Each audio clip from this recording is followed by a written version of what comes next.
Beautiful early spring day, and I'm turning now to doing some field work after the winter.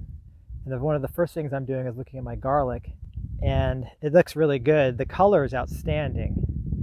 I don't see a hint of nitrogen stress, and almost everything has survived.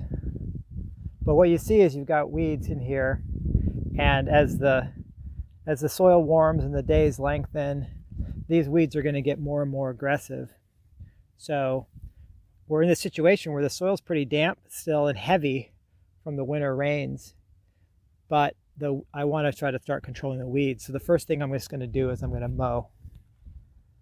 This is a few days after mowing, and waiting for things to dry out. And I've got the beat hose on, and what they've been doing is they've been sort of undercutting these weeds, but they're leaving these kind of ribbons like this. So I think what I'm going to do is I'm going to come back, maybe it's a little bit drier, and hopefully this will be a little more friable. But I got the system set up, and I think this is a good initial pass, but I want to be a little more patient with it. The soil is still pretty damp. I want it to be able to break apart a little bit easier than that. So a lot of farming is being patient.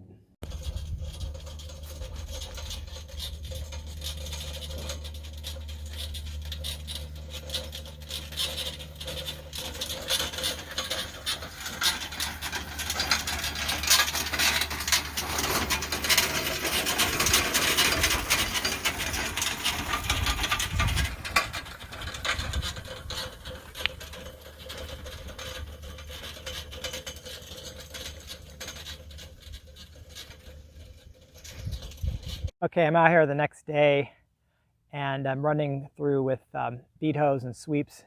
It's doing a better job. So it's a little drier.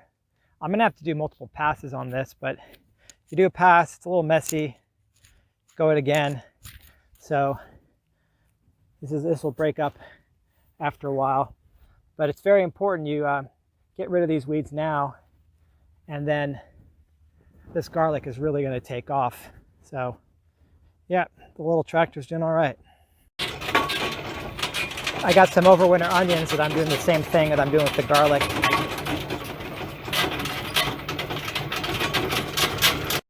So if you look ahead, I've been sweeping the rows here, and it kind of leaves this blockiness, and it's not very smooth. And the weeds can kind of live in these soil blocks for a while. So my solution is to take these things called spider weeders. And if you look behind me, you see how it's sort of broken up the clods a bit. And this is what they look like. They're these teeth, and they spin like this. They do a little bit of a hilling, but they're also just sort of chopping up those clods.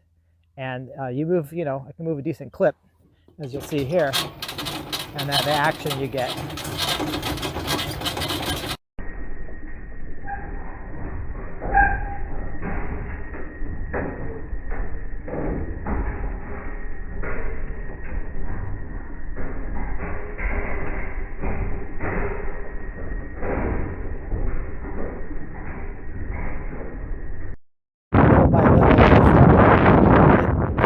But it's quite an ordeal, and some of the things I have to deal with is, the vegetation and soil binding onto the spider. So I come in and clean it off. But you can see it definitely getting some good clearance around these plants.